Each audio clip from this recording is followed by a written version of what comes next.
অনেক গেলাম।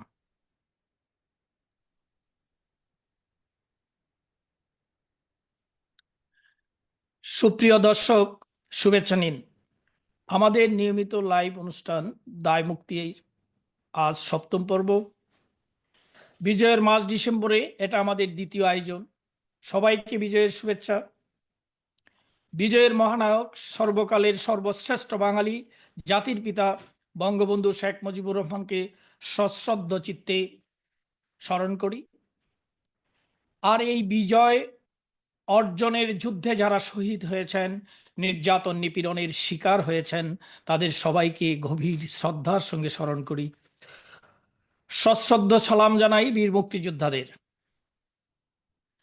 চেপে বসা শাসককুল বাংলাদেশকে ধ্বংসের দ্বার প্রান্তে নিয়ে গেছে। মৌলবাদীদের খপ্পরে পড়েছে দেশ। জয় বাংলাকে জাতীয় স্লোগান ঘোষণা করে হাইকোর্টের দেওয়া রায় স্থগিত করেছেন আপিল বিভাগ। মুক্তিযুদ্ধের অর্জন, বাংলাদেশে মুক্তিযুদ্ধের জয়ধ্বনি আজ বন্ধ করে দেওয়া হচ্ছে। আজ মুক্তিযুদ্ধের পক্ষে কথা বলা যেন অপরাধ, বঙ্গবন্ধুর আদর্শে দীক্ষিত হওয়া যেন অপরাধ, ৭১-এর খুনিদের বিচার করাটাও যেন অপরাধ। ৭১-এর যুদ্ধ অপরাধীদের আজ আলেম বলা হচ্ছে। বলা হচ্ছে ৭১-কে পুঁজি করে আওয়ামী লীগ আলেমদের ফাঁসিতে ঝুলিয়েছে। এই বাংলাদেশ কি আমরা চেয়েছি? না, এই বাংলাদেশ আমাদের কাঙ্ক্ষিত নয়। ফরহাদ মাজাহার, যিনি এই সরকারের সমর্থক হিসেবে পরিচিত, তিনি সম্প্রতি ডয়েচে বেলেকে দেওয়া এক সাক্ষাৎকারে বলেছেন, অবশ্যই সংখ্যালঘু নির্যাতনের ঘটনা ঘটেছে, এতে কোনো সন্দেহ নেই। গরিব মানুষের উপর আঘাত এসেছে, তাদের জায়গা দখল হচ্ছে। তিনি প্রশ্ন তুলেছেন, যারা লালন ভক্তদের অনুষ্ঠান করতে দিল না, যারা মাজারে হামলা করলো, তাদের সরকার গ্রেপ্তার কেন করলো না? আজকের পর্বে আমরা ৫ জনকে আমাদের আয়োজনে পেয়েছি। তারা সবাই অবৈধ ইউনূস সরকারের অত্যাচার নির্যাতনের শিকার। আজ আমাদের সঙ্গে আছেন ব্যারিস্টার ইসমাইল হোসেন। তিনি বাংলাদেশ সুপ্রিম কোর্টের আইনজীবী। জোয়ারদার স্বর্ণালী রিয়া, মাগুরা জেলা শ্রীপুর উপজেলা মহিলা আওয়ামী লীগের সভাপতি। জাহাঙ্গীর কবির, বাগেরহাট সদর উপজেলার স্বেচ্ছাসেবক লীগের সাবেক সাধারণ সম্পাদক। আনম আবদুল্লাহ হিলবাকি, চাঁপাইগঞ্জ জেলার শিবগঞ্জ উপজেলা ছাত্রলীগের সাধারণ সম্পাদক। আরও আছেন আনিসুর রহমান শিশির, রাজবাড়ী জেলার মির্জাপুর ইউনিয়ন স্বেচ্ছাসেবক লীগের সাংগঠনিক সম্পাদক। আমরা নির্যাতিতদের কথা শুনি তাদের মুখ থেকে। শুরুতেই কথা বলবেন বাংলাদেশ সুপ্রিম কোর্টের আইনজীবী ব্যারিস্টার ইসমাইল হোসেন। আপনি বলুন। শুভেচ্ছা জানাচ্ছি যারা প্রোগ্রামে অংশগ্রহণ করেছেন, তাদের সকলকেই অভিনন্দন জানাচ্ছি। আমি এই আমার আলোচনার শুরুতেই প্রথমে আমি যারা আমাদের মুক্তি সংগ্রামে ত্যাগ স্বীকার করেছেন সবাইকে সশ্রদ্ধ চিত্তে স্মরণ করছি। আমার প্রতি যে নির্যাতনটা হয়েছিল সেটা আমি আপনাদের খুবই সংক্ষেপে বলার চেষ্টা করব। গত ৫ আগস্ট এর ঘটনার পরে দেশে একটা ভীতিকর পরিবেশ চলছিল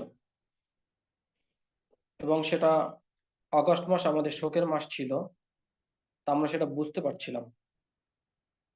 তারপরেও একটা ব্যক্তিগত দায়বদ্ধতা থেকে আমার কাছে মনে হয়েছিল যে ১৫ই আগস্ট অন্তত বঙ্গবন্ধুর ৩২ নম্বরের বাড়িটি অন্তত একবার দেখে আসি।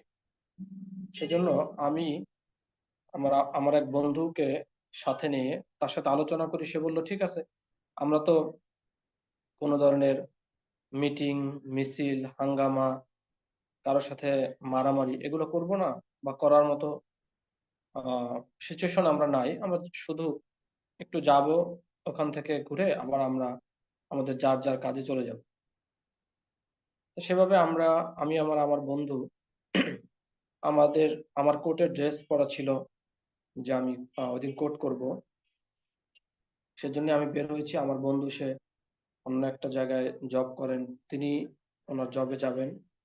তা আমরা যখন গেলাম, তা আমরা পান্থপথের রাস্তা দিয়ে যাচ্ছিলাম স্কয়ার হসপিটালের সামনে। তো আমরা অনেক মানুষ দেখছিলাম যে ওইদিকে যাচ্ছে। তা আমাদের কাছে মনে হয়েছিল যে বরাবরের মতোই হয়তো বা বঙ্গবন্ধুর প্রতিকৃতিতে কেউ ফুল দেওয়ার জন্য আসছেন। সেজন্য আমরাও দেখলাম যে এত মানুষের ভিতরে আমাদের সাথে গাড়ি ছিল, আমরা স্কয়ার হসপিটালে গাড়িটা পার্ক করলাম। পার্ক করে রাস্তাটা তো, স্কয়ার হসপিটাল রাস্তার দুইটা পাশ তো, একটা হলো দক্ষিণ পাশ, একটা উত্তর পাশ। দক্ষিণ পাশ দেখলাম যে কিছু লোকজন সবার মোবাইল চেক করতেছে।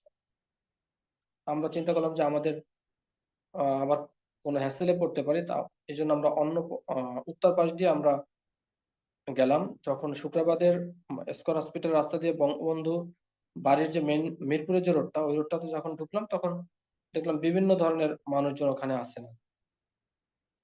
একটু সামনে যে আমরা দেখতেছিলাম যে আসলে পরিবেশটা কিরকম। তো একটু পরে দেখলাম যে আমাদের এক আহ যে লোকজন যারা আছে, তারা এর ভিতরে ছাত্রের সংখ্যা কম, কিন্তু বেশিরভাগ হলো বয়স্ক বা মিডল এজড এরকম। তা আমাদের কাছে জিজ্ঞেস করতেছিল আপনারা কই যাবেন। তা আমরা বললাম যে আমরা একটু 32 নম্বর ওই পাশে যাব। আমরা আসলে তখন কিছুটা আঁচ করতে পারছিলাম, সেজন্য আমরা বলছিলাম না যে আমরা বঙ্গবন্ধুর প্রতিকৃতিতে ফুল দিতে আসছি। তা আমরা বললাম যে আমরা ধানমন্ডির ওইদিকে যাব, কিভাবে যাব। বলছে না, এখান দিয়ে যাওয়া যাবে না, আপনারা অন্য দিক দিয়ে যান। তারপরে আমরা হেঁটে বঙ্গবন্ধুর বাড়ির 32 নম্বরের ঠিক সামনে আসলাম, তখন দেখি যে ওখানে আর্মি অবস্থান নিয়েছেন এবং বড় তার কাটার দিয়ে আটকানো রাস্তাটা।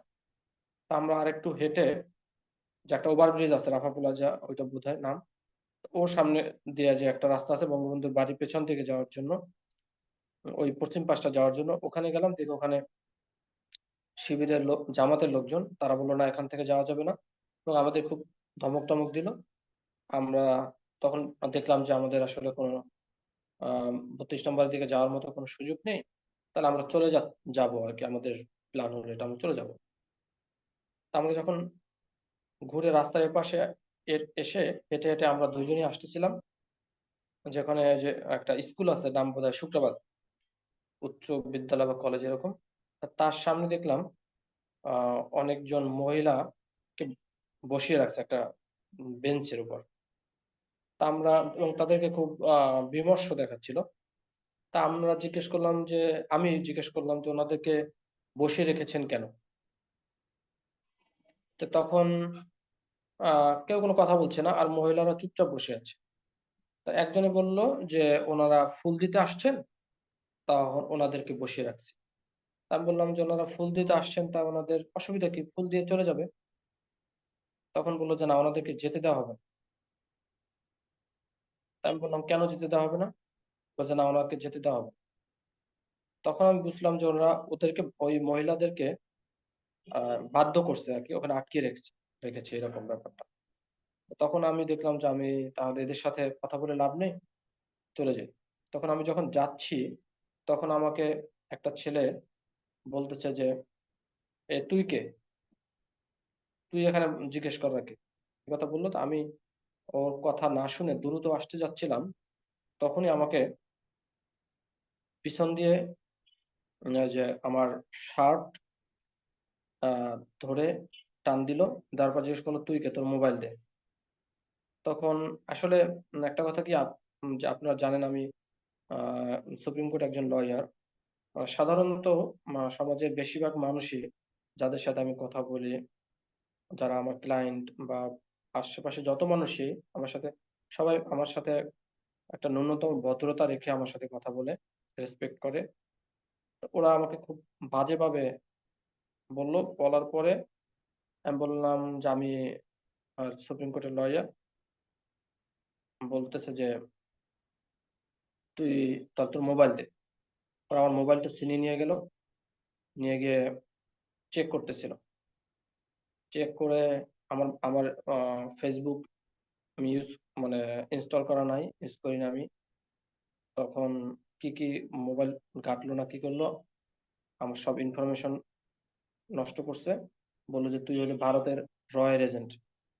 এই কথা বলার সাথে সাথে মানে পেছন দিক থেকে এই যে যে লোকগুলো, এগুলা অল্প কিছু ছাত্র, বেশিরভাগই হলো মধ্যবয়স্ক লোক। তারা যে যার মতো মানে কেউ ঘুষি দিচ্ছে, লাথি দিচ্ছে। মানে আমি নিজেকে সেভ করার জন্য আমি সামনে যাচ্ছি, আর ওরা আমার পেছন দিকটায় মানে লাঠি দিয়ে পেটাচ্ছে, ঘুষি দিচ্ছে, লাথি দিচ্ছে, যা ইচ্ছে তাই করতেছে। করার পরে মানে আমি একদম খুবই তখন একদম কি বলবো, আমি মারাত্মকভাবে আতঙ্কিত হয়ে গেলাম। মানে দিশেহারা হয়ে যাচ্ছে যে এখন আসলে কি করা উচিত। মানে এবং পুলিশ, আইন শৃঙ্খলা রক্ষাকারী বাহিনী কাউকে দেখছিলাম না। এবং এরকম যে চলতেছে তাদের কোনো মানে অ্যাক্টিভিটিস মনে হলো না। পরে যা হোক, কিছু লোক এসে থামাইলো। ততক্ষণে আমার বিভিন্ন জায়গায় জখম টখম হয়ে গেছে। তখন আমাকে আপনার ওই স্কুলের সামনে, ওই কলেজের সামনে যে বললাম সূত্রাবাদ, ওইটার সামনে একটা বেঞ্চ রাখা ছিল। ওই বেঞ্চের উপরে একটা মানে বেঞ্চের উপর নিয়ে বসালো, এবং সেখানে আমি না, তখন দেখলাম আরো 2-3 জনকে বসে রাখছে। এটা বোধহয় আমি আপনাকে একটু কারেকশন করি, আমার মনে হয় এটা বঙ্গবন্ধুর বাড়ি ঠিক পূর্ব দিকে ওই সাইডে, তো new model degree college and হ্যাঁ, স্কুল, হ্যাঁ, হ্যাঁ, right, right. Not Shukrabad. Thank you. হ্যাঁ, আচ্ছা, এখন ওইখানে তারপর একটা বেঞ্চের ভিতর আমাকে বসালো, এবং শুধু আমি না, আরো এর ভিতর 2-3 জনকে এরকম বসানো হয়ে গেছে। এবং আমাদেরকে আপনার একটা ওরা থেকে যেন রশি নিয়ে আসছে, রশি দিয়ে আমাদের হাত এবং পা দুটো বেঁধে ফেলছে। এবং আমি বারবার পানি চাচ্ছিলাম, কারণ আমি খুব পাজলড হয়ে গেছিলাম। আমি পানি চাচ্ছিলাম, কেউ মানে কেউ কতক্ষণ বা পানি দিয়ে মানে একটা বিষয় হলো যে বসে রাখছে, রাখার পরে মানে যাচ্ছে তাই করতেছে, যাচ্ছে তাই করতেছে। মানে কেউ এসে একটা থাপ্পড় মারতেছে, কেউ এসে একটা লাথি মারতেছে, কেউ এসে বলতেছে তোদের তোরা এখানে আসছিস কেন, তোরা ভারতের দালাল, রয়ের দালাল, যা ইচ্ছা গালিগালাজ চলতেছে। তারপরে এরকম আমি বসানোর পরে এরপর আরো অনেকটা এরকম মেরে মেরে এরকম এই বসে রাখতেছে। পরে বসে রাখার পরে একটা পর্যায়ে 3-4 জন 5 জন হয়ে যাওয়ার পরে দেখছিল বেঞ্চে আর বসানোর মতো জায়গা নেই। আর রশিও ওদের কাছে এত ছিল না। পরে ওরা করলো কি, যে ওই স্কুলটার ভিতরে বললো তোদেরকে ভিতরে নিয়ে যাই। তারপর আমাদেরকে ভিতরে নিয়ে গেল। ভিতরে নিয়ে একটা টিচার্স রুমে আমাদেরকে বসাইলো। বসানোর পরে আহ আমরা ওখানে বসে আছি, এবং ইতিমধ্যে দেখলাম যে ওই যে মহিলাদের আটকায় রাখছিল, ওই মহিলাদেরকে নিয়ে আসছে, মহিলাদের নিয়ে আসছে। এবং আমরা যখন বসা, এরপরে একটার পর একটা লোক নিয়ে আসছিল। এক একটা লোকে নির্মম ভাবে, আমার পাশে একজন বসা ছিল, সে একজন একটা কলেজের উপাধ্যক্ষ ছিল। সে সে কোনো রাজনৈতিক কোনো বড় নেতা না, বা সে কোনো কিছু, জাস্ট দেখা ফুল দেওয়ার জন্য আসছে। কেউ আসছে, ওই রাস্তা দিয়ে যাচ্ছিল। সে লোকটা বলল সে আহ শিয়ারা কোন একটা ধর্ম মতাবলম্বী, যে তারা কালো ড্রেস পরে, কিন্তু ওই দিন 15ই আগস্ট ছিল। ওই লোকটাকে এই জন্য নির্মম ভাবে পিটাইছে। বয়স্ক, অনেক বয়স্ক, 60 আপ এজ হবে মেবি। তারপরে আর একটা মেয়েকে দেখলাম, সে একটা আম, কোনো একটা সুপার শপে জব করে, কালো ড্রেস, সুপার শপ, সে কেন কালো ড্রেস পরছে এই জন্য তাকে পিটেছে। এবং আরেকজন মহিলা ছিল, ও আরেকজনকে, ও আর কয়েকজনকে এত পিটাইছে যে তাদেরকে পক্ষে আর বসে থাকা পসিবল ছিল না। আমরা তো বসেছিলাম, আমি বসেছিলাম, কিন্তু ওনাদেরকে ফ্লোরে শোয়া রাখছে। তারা মানে নির্দয় ভাবে চিল্লাচ্ছে, ভাই বাঁচান বাঁচান, ওরে মা ওরে বাবা, কে শোনে কার কথা। আর একটু পরে পরে এসে এই কতগুলা গুন্ডা টাইপের ছিল, এগুলো এসে এক এক সময় এক এক ইন্টারোগেশন, তুই কেন আসছিস, কি করছিস, তোকে মারবো কাটবো, তোকে আজ বুঝাই দেবো, মানে যা ইচ্ছা তাই করতেছে। আর এই লোকগুলোকে মারতেছে। এবং এক একজনের হাতে লাঠি, যার ইচ্ছা মানে তালিবান স্টাইলে, যা কেউ শব্দ করতেছে, তুই কান্নাকাটি করতেছিস বলে একটা থাপ্পড়। এবং এক একটা ছেলে দেখা যাচ্ছে বয়স্ক লোককে ধরে, টিচার, সে বলতেছে আমি টিচার, তোমার মতো তোমার চাইতে বয়স্ক ছাত্র আছে আমার, কে শোনে কার কথা, তাকে থাপড়াচ্ছে পেটাচ্ছে এরকম। তারপর দেখা গেলো যে একজন লোক আসলো, তার অবস্থা খুবই, সে পরবর্তীতে মারা গেছে। আপনারা জানেন কিনা আমি জানি না। সে হলো আপনার লক্ষ্মীপুরের দিকে বাড়ি ছিল, পাটোয়ারি করে এক লোক নাম। তাকে খুবই নির্মমভাবে পেটানোর পর সে তার একদম সেন্সলেস হয়ে গেল। তাকে ফ্লোরে শোয় রাখলো। পরবর্তীতে তার অবস্থা খুবই খারাপ। মানে একটু পরে আবার পুলিশ আসলো। পুলিশ এসে দেখলো যে ওনার অবস্থা খুবই খারাপ। তারপর পুলিশ আবার ওদেরকে রিকোয়েস্ট করলো। করার পরে ওরা ওই লোকটাকে হসপিটালে পাঠায়। আমার পাশে একজন বসা ছিল মহিলা, উনি লেখিকা। উনি বললো যে আমি লেখিকা, আমি সকালবেলা হাঁটতে বের হয়েছি, আমি ডায়াবেটিসের পেশেন্ট। তখন বললো যে এগুলো ই করার জন্য আসছো কেন তুমি, 15 আগস্ট আসছো কেন, তাকে এরকম আটকে রাখছে। সে বললো যে আমি অনেকক্ষণ থাকলে আমি তো অসুস্থ হয়ে যাবো। সে কারো কথা শুনতেছে না। আর একটা লোকের পিঠে তার হাত ভেঙে দিছে। সে চিল্লাপাল্লা করতেছে মারাত্মক ভাবে, কিন্তু তাকেও ছাড়তেছে না। পরবর্তীতে কি হলো, অনেকক্ষণ পরে আর্মি আসলো। আর্মি আসার পরে আমাদের সবার নাম দাম লিখলো, কে কেন আমরা এখানে আসছি, কি করতেছিলাম, এসব সব ডিটেলস ইনফরমেশন দিল। এবং ওই যারা আমাদেরকে সন্ত্রাসী আটকেছিল, ওরা আবার আমাদের প্রত্যেকের নাম দাম, কেন আসছি, এসব সব ইনফরমেশন নিল। নেওয়ার পর ওরা আবার দুইটা ভাগে ভাগ করলো। যে আর্মি আসলো, তাকে বললো যে আমরা একটা ভাগের লোকদেরকে ছেড়ে দিব, আর একটা ভাগের লোকদেরকে ছাড়বো না। এরা হলো আমেরিকার এজেন্ট, ভারতের দালাল, এদেরকে ছাড়বো না।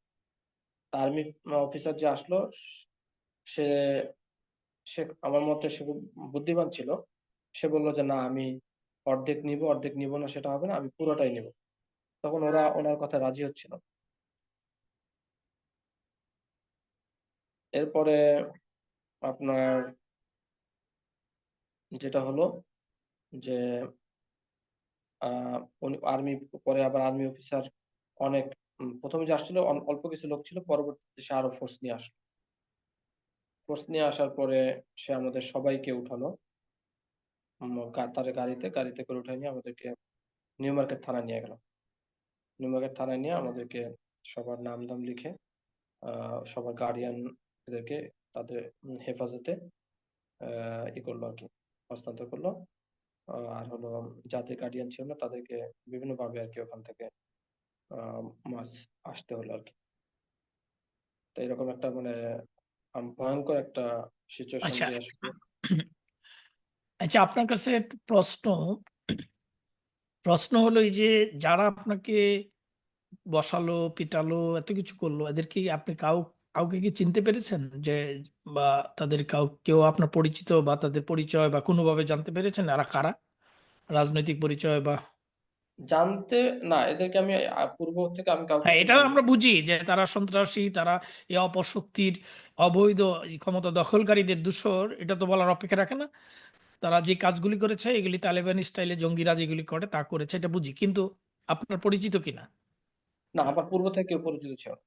আচ্ছা, আর এই যে এই এত বড় ঘটনার পর তারা পুলিশের কাছে নিয়ে গেল, আপনার পক্ষ থেকে আপনি একজন দেশের সর্বোচ্চ আদালতের আইন বা পেশার সাথে আপনি জড়িত, আপনি কি পুলিশের শরণাপন্ন হয়েছেন বা রিপোর্ট করেছেন পুলিশকে এই ঘটনাটা আপনার মতো করে আলাদা করে? না, আচ্ছা, হ্যাঁ, সেই বিষয়টা আমি ভেবেছিলাম যে এরা তো এরা প্রথমে তো পুলিশ এই ব্যাপারটা ইনফর্ম। না, এটা ইনফর্ম। আমার প্রশ্নটা এখানে এই জায়গায় আমি ছোট্ট বুঝতে করে পারছি, খালি আমি জানতে বুঝতে চাই, পারছি। আপনি প্রশ্ন আপনি করছেন যে আমার রিপোর্ট পক্ষ থেকে, যে করেছিলেন? আমার প্রতি যে অবিচার করা হয়েছে, অন্যায় করা হয়েছে, এ ব্যাপারে আমি আইনগত স্টেপ নিয়েছি কিনা বা নেওয়ার মতো সিচুয়েশন, আমি এই ব্যাপারে কোনো আইনগত স্টেপ নেই নাই। তার কারণ হলো আমি এরপরে যোগাযোগ করলাম তাদের সাথে, ইনফরমালি আমার যে বন্ধু বান্ধব আছে পুলিশে, তাদের সাথে যোগাযোগ করলাম যে আসলে আমি আইনগত স্টেপটা কি নিতে পারি। কিন্তু তারা আমাকে যেটা বললো, এবং আমি নিজেও বুঝতেছি, কারণ আমি তো যেহেতু আইন অঙ্গনে আছি, আমি তো এদেরকে নিয়ে, আমার তো প্রায়, আমি তো সমাজে থাকি, আমি এদেশের আইন আদালতের অবস্থা মোটামুটি ওয়াকিফাল। আমি দেখতেছি যে আমি যদি এই ব্যাপারটা নিয়ে কোনো আইন আদালতের আশ্রয় নিতে যাই, আমি আরো বিচার তো পাবোই না, বরঞ্চ আমি হ্যারেস্ট হব মারাত্মক ভাবে। আচ্ছা, তার কারণ হলো, আপনার কাছে আরেকটা প্রশ্ন, এই যে যারা সেনাবাহিনীর প্রথম যে টিমটা আসলো, আপনি বললেন যে সেনাবাহিনীর সেই অফিসার বুদ্ধিমত্তার পরিচয় দিচ্ছে, তিনি বলছেন যে আমি অর্ধেক না সবাইকে নিয়ে যাব। তো এখন যিনারা দুই ভাগে ভাগ করলো আপনাদের, সেনাবাহিনীর উপর খবরদারি করতেছিল, সেনাবাহিনীকে নির্দেশ দিয়েছিল যে আমরা 2 ভাগ করব, 1 ভাগ আপনারা নিয়ে যাবেন। ওই নির্দেশদাতা সেনাবাহিনীর চেয়ে আরো ক্ষমতাধর। ওরা কারা? ওরা কি আলাদা কোনো টিম, না প্রথম থেকে যারা আপনাদের সাথে অসদাচরণ করতেছিল তারাই? প্রথম থেকে যারা অসদাচরণ করতেছিল তাদের ভিতরে আবার নেতা ছিল। মানে আমি তো কাউ চিনি না যে কে নেতা, কে কর্মী, কে সন্ত্রাসী। ওই সন্ত্রাসীদের আবার গ্রুপ লিডারও ছিল। এই এরাই হলো এই ডিসিশনটা দিচ্ছিল। সেনাবাহিনীকে বলতেছিল এইভাবে? আচ্ছা। হুম, হুম। আহ, আসলে আপনার এই নির্যাতনের এইসব। তো তারপর যেটা বলতেছিলেন, আপনার কোশ্চেনটা উত্তর আপনি বোধহয় পান না পুরোপুরি। সেটা হলো, তারপরে আমি সহ অন্যরা যারা আমরা নির্যাতনের শিকার হলাম তাদের সাথে আমার এখনো যোগাযোগ আছে। আমরা কেউ আইনের আশ্রয় নিতে পারিনি। ইভেন যিনি মারা গেলেন, পাটোয়ারি, যার বাড়ি লক্ষ্মীপুরে, ছিল একজন একজন নাম পাটোয়ারি, পরে মারা গেছেন এই নির্যাতনের কারণে। আর যার হাত পা ভাঙছে তার কি হয়েছে আমি জানি না। যার হাত ভাঙছে সেও একজন লয়ার। সে আমাদের ঢাকা কোর্টে একজন লয়ার। তার হাত ভেঙে ভেঙে ফেলছে। তো এরা আমরা কেউ আইনের আশ্রয় নেই, এবং যিনি মারা গেছেন তার পরিবারও বোধহয় কোনো ধরনের আইনের আশ্রয় নেয় নাই, এবং রাষ্ট্রও কোনো এ ব্যাপারে কোনো পদক্ষেপ নেয় নাই। তার কারণ হলো যে আমরা বুঝতে পারতেছি আমরা কোনো ধরনের বিচার পাবো না। এক, দুই হলো আমরা নির্যাতনের শিকার হব এবং হেনস্থার শিকার হব। তাহলে আমি এখানে কিভাবে যাব? এক। আর দুই হলো, আপনারা বর্তমানে কোর্টের অবস্থা জানেন কিনা আমি জানি না। বর্তমানে কোর্টের অবস্থা তো প্রথমে আমাদের প্রায় 12 জন ইসমাইল হোসেন বিচারপতিকে ভাই, বেঞ্চ ব্যারিস্টার দেওয়া ইসমাইল হচ্ছে। হোসেন ভাই, আপনার কাছে আমরা আবার আসবো। আমি প্রথম ওনাদের কাছে যাই, শেষ পর্যায়ে আপনি এই ব্যাপারে, এই যে আইনজ্ঞের মানে আইন আদালতের আইন অঙ্গনের যে চিত্রটা, যেটা আপনি এখন বলতে চাচ্ছেন আমি বুঝতে পারছি, সেই সেটুকু জানার জন্য, সেই বিষয়গুলো সামনে নিয়ে আসার জন্য আপনার কাছে শেষ পর্যায়ে আসার চেষ্টা করবো। আপনি আমাদের সাথেই থাকুন। এখন এই পর্যায়ে আমরা যাচ্ছি। এখন বলবেন মাগুরা জেলা শ্রীপুর উপজেলা মহিলা আওয়ামী লীগের সভাপতি জোয়ারদার স্বর্ণালী রিয়া। আপা, আপনি বলুন। আসসালামু আলাইকুম। আহ, বাংলাদেশ আওয়ামী লীগের এবং তার অঙ্গ সহযোগী সংগঠনকে, সকল সহযোগী সংগঠনকে মুজিবের শুভেচ্ছা। সকল জীবিত এবং মৃত মুক্তিযোদ্ধাদের প্রতি বিনম্র শ্রদ্ধা। আমি মাগুরা জেলা শ্রীপুর উপজেলা মহিলা আওয়ামী লীগের সভাপতি। আমাদের 5 তারিখে আমি ঢাকাতেই ছিলাম। ঢাকাতে থাকার পরে 2-3 দিন পরে আমাকে এলাকা থেকে স্থানীয় বিএনপির এক লিডার ফোন করে বলেন যে আমরা সাংগঠনিকভাবে সিদ্ধান্ত নিছি, রিয়া তোমাদের কোনো টেনশন নাই, আমরা মহিলাদের কোনো সমস্যা করব না, তোমরা ভয় পেও না, কোনো টেনশন করো না। কিন্তু 5 তারিখে অলরেডি আমাদের বাড়ি বলছে তোমাদের বাড়ি ভাঙতে যাচ্ছিল, কিন্তু ওটা আমরা আটকাইছি। তো তারপরেও তো চারিদিকে শুনতেছিলাম অনেক আমাদের নেতাকর্মীদের বাড়ি ঘর ভাঙছে, কিন্তু সে পর্যন্ত মহিলাদেরকে ওনারা কিছু করেন নাই। কিন্তু হয়েছে কি, এই গত 15ই আগস্ট আবার ওরা একটা রিউমার ছড়ায় ফেসবুকে, এবং আমাকে বারংবার সতর্ক করা হয়। আমি 5 তারিখ থেকে কখনোই আমি ফেসবুকে আমি আমার দলীয় পোস্ট এবং আমার বঙ্গবন্ধুর পোস্ট করা থেকে এবং শেয়ার করা থেকে আমি বিরত থাকি না। এটা নিয়ে আমাকে বারংবার হুমকি সতর্ক এভাবে আসতে থাকে, শুধু বলে যে তুমি এগুলো করো না, আমরা তোমাদের কিছুই করব না, মহিলাদের নারীদের কিছুই করব না, শুধু তুমি পোস্ট করবে না। তা আমি বলছি যে না, আমি তো আপনাদের বিএনপি নিয়ে কিছু লিখি না, কোনো কিছু বলি না, এটা আমি আমার দলীয় পোস্ট করি, শেয়ার করি, এটা তো আপনাদের সমস্যা হওয়ার কথা না। বলে যে না, তোমরা এগুলো করতে পারবে না, তোমাদের দলীয় হলে কি হবে, এগুলো করতে পারবে না। তারপর আমি শুনিনি, আমি আমার 5 তারিখের পর থেকে কন্টিনিউ পোস্ট শেয়ার করি এবং পোস্ট দিই। তারপরে আপনার আমি খুব 15ই আগস্ট আমাদের বাড়ি একবার ভাঙার জন্য উদ্যোগ নেয়, সেটা বিভিন্ন কয়েক জায়গা ফোন টোন করে ওটা আটকায়। কারণ 93 সালে আমাদের বাড়ি একবার ভাঙা হয়, সে একটা ভয় ছিল আমাদের মাঝে প্রচন্ড। যেহেতু আমার বাবা নাই, বড় ভাই নাই, আমার বাবা একজন মুক্তিযোদ্ধা ছিলেন। আমি বেশ কয়েক জায়গায় অনেক ফোন টোন করে আটকাই। পরে 28শে সেপ্টেম্বর আবার আমাদের বাড়ি ভাঙার উদ্যোগ নেয় যে আমি জননেত্রী মাননীয় প্রধানমন্ত্রী শেখ হাসিনার জন্মদিন পালন করতেছি বাড়িতে, দলীয় মানে মহিলা আওয়ামী লীগ নিয়ে। তখন আবার তো আমাকে ডিজিএফআই শ্রীপুরের এনএসআই, তারপরে থানার ওসি সাহেব ফোন দেন। দিয়ে আমি বলি যে না আপনারা দেখেন, বলে যে তোমাদের বাড়ি তো ভাঙতে যাচ্ছে। তা আমি বললাম দেখেন আপনি ভিডিও কল দেন, আমি ঢাকাতে আছি, আমি আসলে বাড়িতে নাই, এগুলো সব মিথ্যা কথা। তখন আমি ভিডিও কল দিয়ে আবার আমি আমার অবস্থান দেখাই। আমি খুব প্রয়োজনে এই 20 নভেম্বর আমি বাড়িতে যাই। আমার ব্যক্তিগত কিছু দরকার ছিল, যেহেতু আমার একটা ভাই আমার বাড়িতে শুধু থাকেন, আমার বৃদ্ধা মা, আমার ছোট একটা ভাই। আমার ছোট ভাইকে, যদিও আমি রাজনৈতিক পরিবারে আমার জন্ম, বেড়ে ওঠা, কিন্তু আমি কখনো রাজনীতি আমরা পরিবার করতে দেয় না, কারণ ওই একটা ভাই ভালো আছে, একটা ভাই মারা গেছে, আর একটা ভাই পাগল এবং পঙ্গু। 94 সালে ওকে মেরে মৃত ভেবে ফেলে রেখে যায় আপনার বিএনপিরা। তখন হচ্ছে আহ আমার যাওয়ার পরে আহ, আমি কয়েক জায়গায় আলাপ করি। আমি কেন জানি না একটু ভয় পাচ্ছিলাম যে আমাকে কিছু একটা কারণ চারিদিকে তো ওদের অশান্তির কথা শুনতেছিলাম। তা আমি আমার গ্রামের আমরা খুব তৃণমূলের কর্মী। জননেত্রী মাননীয় প্রধানমন্ত্রী খুব তৃণমূলের কর্মী আমরা, কিন্তু আমরা খুব সাংগঠনিক ভাবে আমরা খুব সক্রিয় মহিলা আওয়ামী লীগ ওইখানে। তো ওইখানকার স্থানীয় এক বিএনপি লিডারকে আমি ফোন দিলাম, দিয়ে বললাম যে ভাই, আমি বাড়িতে কি গেলে কি কোনো প্রবলেম হবে? আপনি বলছিলেন যে নারীদেরকে কোনো সমস্যা হবে না, যেহেতু আমরা 93, 94, 2001-এ আবার আমার ভাইরা মার খায়, কিন্তু দেখেন 15 বছর আওয়ামী লীগ সরকার ক্ষমতায়, কিন্তু আমরা কিন্তু প্রতিশোধমূলক আচরণ, কাউকে ক্ষতি করা এরকমটা কিন্তু হয়নি আমার পরিবার দ্বারা। তখন বলে যে না, কোনো সমস্যা নেই, তুমি থাকো, সমস্যা নেই। হঠাৎ করে 21 তারিখ বিকালে আমাকে কেউ একজন বলে যে আমাকে ধরার জন্য এসপি অফিসে গিয়েছে ওরা। এসপি মানে আমাকে ধরাবে। তা আমি কি বিশ্বাস আমি জানি না, আমার আমার গ্রামের সে ভাইকে আবার ফোন দিলাম, দিয়ে বললাম যে ভাই, এরকম শুনতে পাচ্ছি, আসলে কি?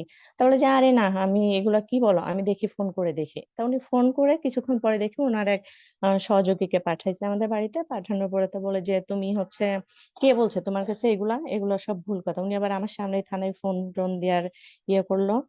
কার সঙ্গে কথা বলে জানি না, বললো যে এই যে আমি ফোন দিলাম, এরকম কিছুই না। তো উনি আমাদের বাড়ি থেকে ওনাদের বাড়িতে যাবার পর আবার 20 মিনিট পরে ফোন দেয়, দিয়ে বলে যে রিয়া, তোমাকে কে বললো এগুলো? আমি তো থানায় আমার নিজের লোক আছে, এরকম কোনো নির্দেশনা নেই, তুমি বাড়িতেই থাকো, কোনো টেনশন নেই। মানে আমাকে পুরা মানে পাকাপোক্ত ভাবে আমাকে বাড়িতে রেখে দেওয়া হয়, মানে আমার মন থেকে সন্দেহ দূর করে। এটা 21 তারিখ দিবাগত রাতের কথা। হঠাৎ করে রাত 3টায় 3 গাড়ি পুলিশ আমাদের বাড়ি ঘিরে নিছে। তখন ডিজিটাল যুগে মাননীয় তখন আমরা 93, 94 সালের কথা আমরা আপনাদের পর্যন্ত পৌঁছাতে না পারলেও আমাদের মাননীয় প্রধানমন্ত্রীর উন্নয়নের কল্যাণে আমরা কিন্তু এখন পারতেছি। তা হঠাৎ করে দেখি যে আমাদের বারান্দায় গ্রিল টিল মনে হচ্ছে উম, বারোই ভেঙে ফেলবে। তখন আমি উঠে তাড়াতাড়ি আমার ছোট ভাইয়ের রুমে গেলাম। ওর রুমে, আমাদের বাড়িতে সিসি ক্যামেরা আছে চারিদিকে। তা আমি ওর রুমে যে মনিটরে দেখলাম যে না, আমাদের বাড়ি পুরা ঘিরে নিছে। তখন আমি বললাম যে আসলে কিছুই করার নেই, ইয়ে করে নেই। তা আমার বৃদ্ধা মা এত ভয় আর আতঙ্কিত ছিল, প্রায় 80 বছর বয়স। উনি বারান্দার গ্রিল মানে দরজা খুলে দেয় নাই, মানে প্রচন্ড মানে ওনাদের রাইফেল দিয়ে না কি ছিল, বন্দুক দিয়ে মানে বাড়ছে শুধু। পরে আপনার যাওয়ার পরে আমাকে বললো যে চলেন আমাদের সাথে। আমি বললাম দেখেন, আমার নামে তো মামলা নেই। আমি তো, আমি ওই যে বিকালে শুনছিলাম যে আমাকে ধরানোর জন্য এসপি অফিসে গিয়েছেন, তখন হচ্ছে আমি আবার একটু থানায় খোঁজ নিয়েছিলাম অন্য মাধ্যমে, তখন আমার নামে কোনো মামলা নাই। আম, এটা হয়েছে আপনার তারপরে না মামলা আছে। আমি বলছি ঠিক আছে, ওয়ারেন্ট দেখেন। তা বলে যে ওয়ারেন্ট থানায় আছে, তখন দেখাবো। তা দেখলাম যে ওদের সাথে তর্ক করে লাভ নেই, আমাকে নিয়ে বলে যে কেন কথা বাড়াচ্ছেন, আপনি তো বুঝতেই পারতেছেন সব, খারাপ ব্যবহার করতে বাধ্য করেন না, চলেন। তার মানে ঠিক আছে, আমাকে 2 মিনিটের সময় দেন, আমি কাপড়টা চেঞ্জ করে নিই। তা আমি কাপড়টা চেঞ্জ করতে যে আমি ওই রাত 3টায় আমি তখন একটু লাইভে আসি, কারণ আমরা তো গ্রামে থাকি, মফস্বল এলাকায়। আর 5 তারিখের পরে সন্ধ্যার পরে মেয়েরা বের হতে পারতো না। আমাদের বাড়ির সামনে অনেকগুলা ঘটনা ঘটছে, ছিনতাই, চাঁদাবাজি, আর নারীরা তো পুরো মানে অসুরক্ষিত হয়ে পড়ছে। সেই জন্য আমি ওইটা চিন্তা করে হঠাৎ করে লাইভে আসছি। লাইভে এসে জানালাম যে পুলিশ আমাকে নিতে আসছে মামলা ছাড়া, এরকম। 22 মানে 21 তারিখ দিবাগত রাত্রে আমি লাইভে আসি। তা ওরা আমাকে নিয়ে যায়, নিয়ে যাওয়ার পরে আমাদের বাড়ি থেকে থানায় যাইতে গাড়িতে 5 মিনিট, 5-7 মিনিট লাগে এরকম। থানায় নিয়ে যায়, নারী ও শিশু সেলে আমাকে রেখে আমার মাথার উপর পুরা একটা শীতের মধ্যে ফ্যান ছেড়ে দিয়ে রাখে, এবং আমাকে বলা হয় যে আমি লাইভে গেছি, এটা সব জানাজানি হয়ে গেছে। হুম। তা আমি হচ্ছে পরের দিন শ্রীপুরের অধিকাংশ নেতাকর্মী থানায় চলে গেছে। চলে যেয়ে আমার সাথে কথা বলতেছে, দেখা করতেছে। এবং মাগুরা জেলা জেলা বিএনপির বড় এক নেতাও গিয়েছেন।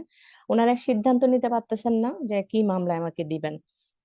কেউ বলে মার্ডার, কেউ বলে নাশকতায়, মানে এরকম সিদ্ধান্ত নিতে নিতে আপনার হচ্ছে আমাকে রাত 2টার পরে, তখন শুক্রবার 2টার পরে আমাকে চাঁদাবাজি ও মামলায়, মারামারি মামলায় আমাকে হচ্ছে চালান করা হয়। চালান করা হয়, হওয়ার পরে যখন কোর্টে আমার, আমার ভাইকে, আমার ভাইকে তখন আসতে দেয় না। আমার ভাই কিন্তু তখন ঢাকা থেকে শুনে বাড়িতে চলে যায়। আর তখন অলরেডি মামলা হয়ে গেলে তখন হচ্ছে জানলাম যে আমার 2 নাম্বার আসামি আমার ভাইকেও করছে। আর পরে জানতে পারলাম যে এই জন্যই করছে যাতে আমাকে, আমার পিছনে দৌড়ানোর জন্য এই মুহূর্তে কেউ নেই, কারণ আমার ভাই ছাড়া, তাই আমার ভাইকেও মামলার আসামি করা হয়েছে। তখন হচ্ছে আমার ভাগ্নে যায়, যাওয়ার পরে ও আগে থেকে যে উকিল টুকিল একটু ইয়ে করে, ধরে। কিন্তু শুক্রবার ছিল তো, উকিল সাহেব তখনও এসে পৌঁছান নাই, কিন্তু ওনার মৌরি আমার কাছে, যে আমাকে গারদখানায় রাখে, আমার কাছ থেকে সই নেয়। সই নেওয়ার ওকালতনামায় সই নেয়, ওকালতনামায় সই নেওয়ার পর উনি চলে যান। এবং আমার গারদখানার সামনে আমি তখন বিএনপির অনেকগুলা ছাত্র দল, ওরা ওদেরই বলতেছে, ওরা স্বেচ্ছাসেবক দল, এবং আমার সামনে এসে অনেক মানে বিশ্রী আজে বাজে কথা বলতেছে আমাকে, আমার সরকার নিয়ে, নেতাকর্মী নিয়ে, এগুলো বলাবলি করতেছে। তা পরে জানতে পারলাম যে আমার ওকালতনামা ওরা ছিঁড়ে উকিলের মৌরিকে চর থাপ্পড় দিয়ে ঘাট ধরে বের করে দিছে। আর উকিলকে অবরুদ্ধ করে রাখছে, আসতে দেয় নাই। এরকম জানার পর তারপরে আপনার সেদিন তো আর কোনো উকিল ধরতে পারেনি, কেউ ভয় আর দাঁড়ায়নি। তা আমাকে কারাগারে প্রেরণ করা হয়। কিন্তু কারাগারে তার আগে আমার ভাগ্নেকে ওরা খুঁজে বেড়াইছে, যেহেতু আমার ভাগ্নে দৌড়াচ্ছে আমাকে নিয়ে, ও ঢাকা থেকে গিয়েছে।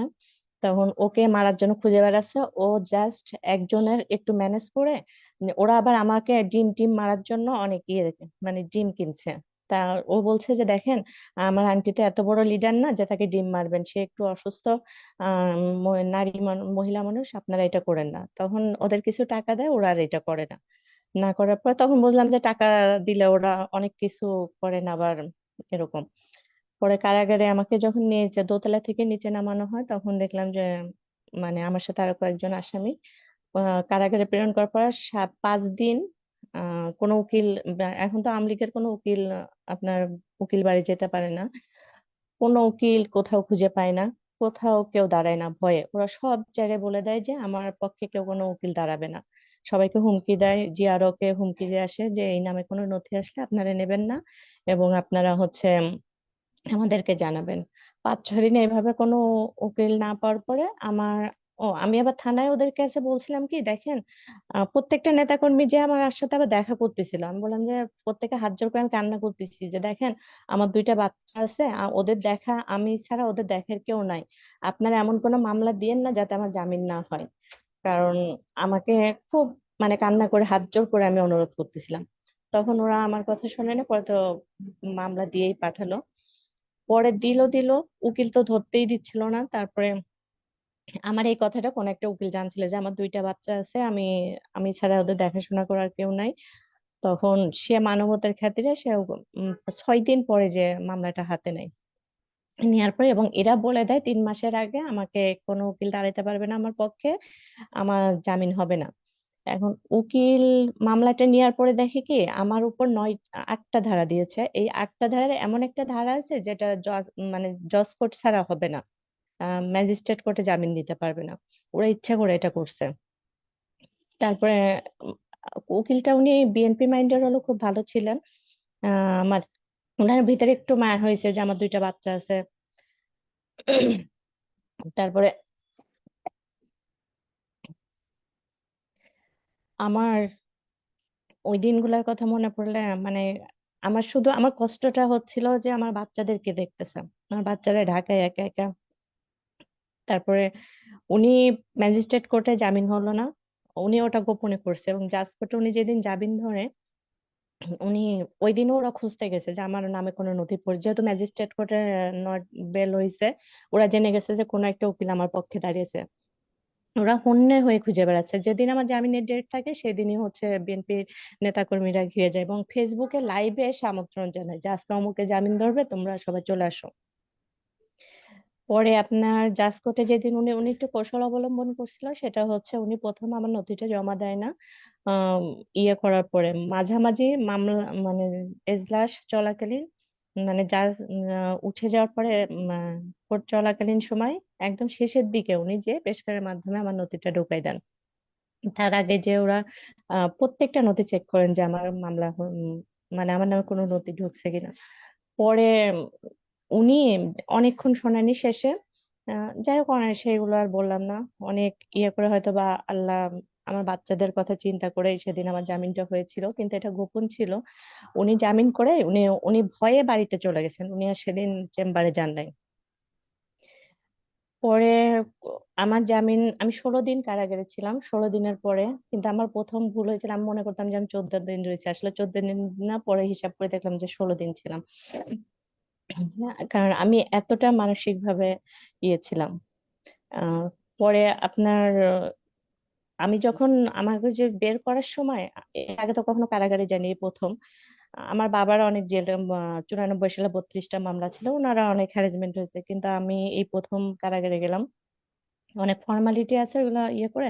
একজন ওইখানে জেল রক্ষী বলতেছে, অফিসার বলতেছে যে আপনি মাগুরা জেলায় এই প্রথম কোন নারী নেত্রী যে এই মাগুরা মানে জেলখানার কারাগারে ঢুকলেন, এর আগে কোনো নারী নেত্রী ঢোকে নাই।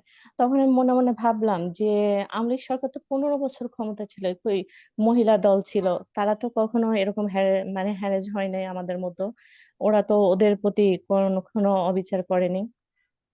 তা তখন দেখে এক অফিসার বলতেছে কি আরেক অফিসার যে এনার নামে নাশকতার মামলা আছে, নাশকতার মামলা আছে, খুঁজেন। আমার তখন প্রচন্ড ভয় পেলাম যে আমাকে তো তাহলে আবার ইয়ে করবে, অ্যারেস্ট করবে।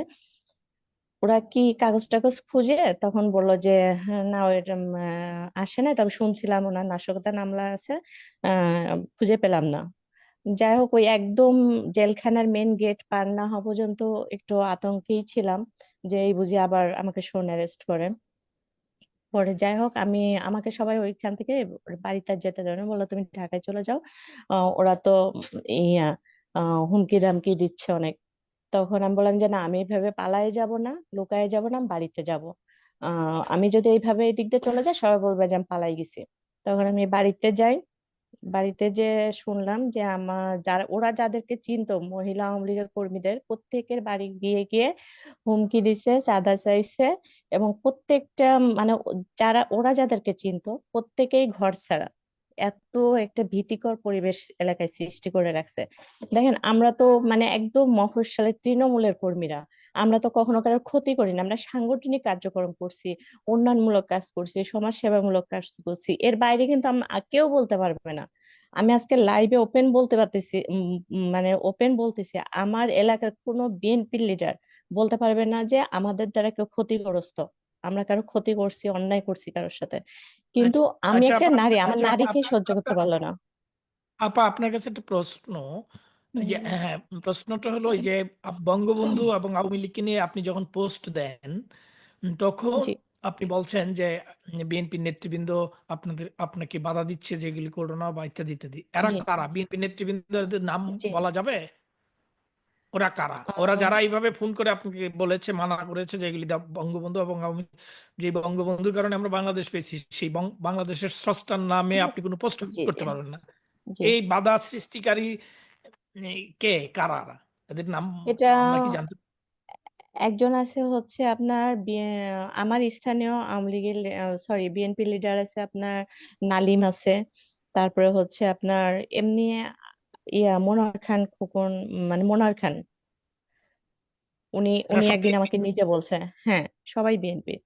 আচ্ছা, আর এই আওয়ামী যে লীগ তো এখন থানা, সবাই মানে পালিয়ে আর আছে, যে কেউ থানার ঘরে উঠতে একবার পারে না। বলছিলেন যে আপনার থানার ওসি, এনএসআই, ডিজিএফআই লোকেরা আপনার হ্যাঁ, যাদের প্রশ্ন বলছিলেন, ওদের ওদের কি ওসি সাহেব বা এনএসআই, ডিজিএফ এর ওদের কি, ওরা যারা আপনার সাথে কথা বলেছে বা আপনাকে 28 তারিখ, 28 সেপ্টেম্বর। এরা এরা কারা? এদের নাম পরিচয় কি জানেন আপনি? মানে আম, নাম মনে আছে? না না, ওরা মনে হয় চেঞ্জ হয়ে গেছে। আর আচ্ছা, বর্তমান যিনি যাই হোক। ওসি বর্তমান আসছে, ইনি আমাকে অ্যারেস্ট করছেন, উনি মনে হয় আর এই নতুন। যে আপনাকে গ্রেপ্তার করার পর থানায় যে পরদিন আপনি বললেন যে বিএনপি নেতৃবৃন্দ, একজন হ্যাঁ, বড় নেতার সাথে আরো অনেকে গিয়ে আপনাকে কোন মামলায় দিয়ে আপনাকে জব্দ করা যাবে সেসব চিন্তা করতেছিল, সেই মানে রত্নপুরুষটিকে, ওর নামটা কি, এটা উনি কে? আমাদের এলাকার সবাই বিএনপি যারা করে আপনার আপনি যে না, সেক্রেটারি, আপনি বললেন সাংগঠনিক না যিনি সম্পাদক। যিনি হ্যাঁ, যিনি থানায় গিয়ে ওইখানে এইসব করতেছিল আপনার সামনে, যেটা জি, বললেন, ওদের কি পরিচয়? আমাকে তো নারী ও শিশু ছেলে রাখছে, এবং আমার ভাবি ভাবি ছিলেন ওইখানে। তারপর আমার এক চাচা ছিলেন, আর আমার ভাগ্নে ছিলেন। ওরা বলতেছিল যে ওরা আচ্ছা এরকম বলা করতেছে। আচ্ছা, ওইখানকার আরেকটা বিএনপি সভাপতি, সেক্রেটারি আছে, সাংগঠনিক সম্পাদক আছে, তারপরে জেলা বিএনপি আছে আপনার। এবারকার পর ওরা বিএনপি সভাপতি পদপ্রার্থী এবারকার ছিলেন। এখনো কমিটির সংগঠন আছে কিনা জানি না ওদের। যারা এই থানায় গিয়েছিল তারা স্থানীয় বিএনপি জি জি। নেতৃবৃন্দ। মানে আচ্ছা এই দেখেন ভাই, আ- আমি এত সামান্য আরেকটা একটা নারী।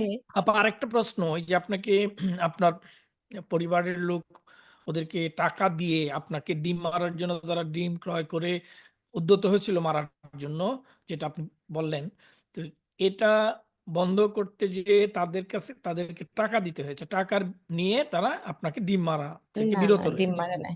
জি। হ্যাঁ, ওই যে টাকা যারা নিয়েছেন তারা কারা? ও সম্ভবত স্বেচ্ছাসেবক দল, ছাত্র দল, এই এই দুইটা গ্রুপ দুইটা গ্রুপ, মানে মেম্বার। ওদের সুনির্দিষ্ট নাম আপনি জানেন না? না, আমি তো তখন গারদখানা, আর আমার ভাগ্না তো আচ্ছা, চিনে না ওদের। তবে আমার হ্যাঁ, ভাগ্না আপনার তো ওদের আপনার চিনে কাছে না। আপনি যে বিবরণ দিলেন, যে নির্যাতনের যে করুণ গল্পটুকু আমরা আপনার কাছ থেকে জানতে পারলাম, ওদের নামগুলি আপনি অবশ্যই পাবেন, সংগ্রহ করতে পারবেন, কারণ আপনার আত্মীয় যিনি তাদেরকে টাকা দিয়েছেন অবশ্যই তাদেরকে তিনি চিনেন, যেহেতু তারা স্থানীয়।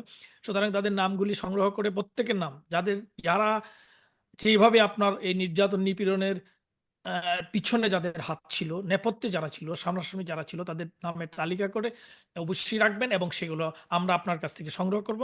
কারণ এই এরা নরপশু, এরা এই বর্তমান অবৈধ সরকারের দূষর, এরা আমাদের স্বাধীনতা সার্বভৌমত্বের দূষর।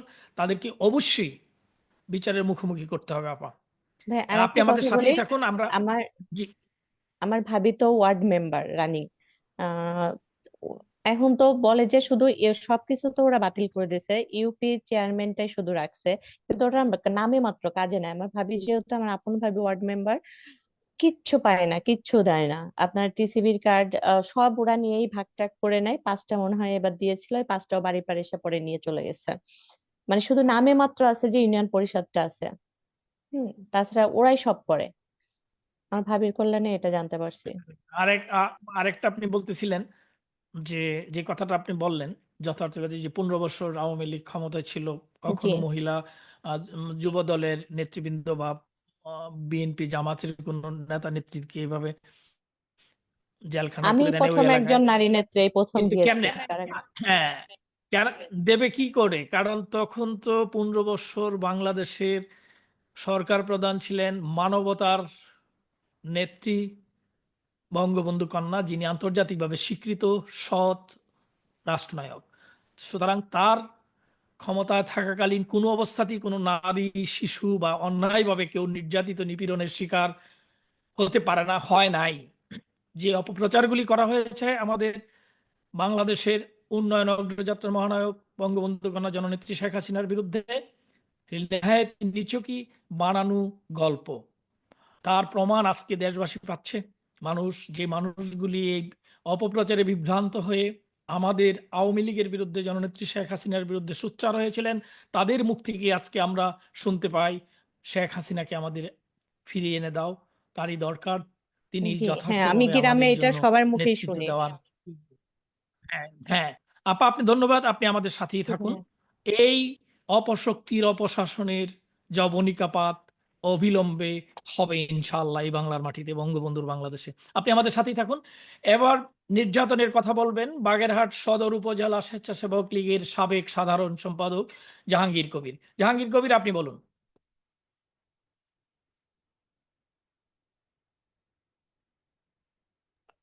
হ্যালো, শোনা যাচ্ছে দাদা? জি জাহাঙ্গীর কবির, আপনি বলুন, একটু সংক্ষেপে বলার হ্যাঁ, চেষ্টা করুন প্লিজ।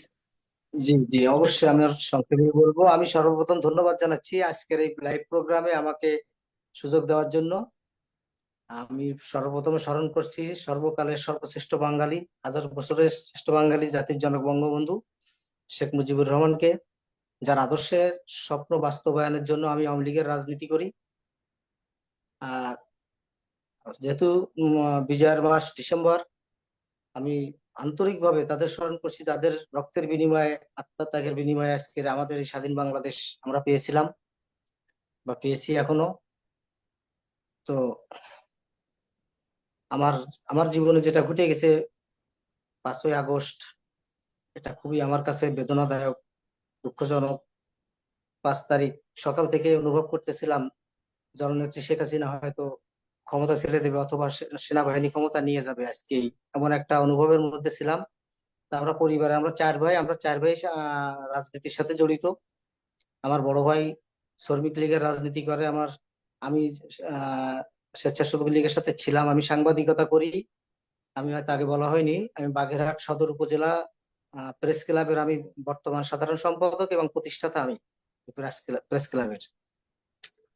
তো আমি যখন দুপুরের দিকে 1টার দিকে যখন সেনাপ্রধান ভাষণ দেবে খবর পেলাম, তখন থেকে আমরা খুব পড়ে গেলাম 4 ভাই।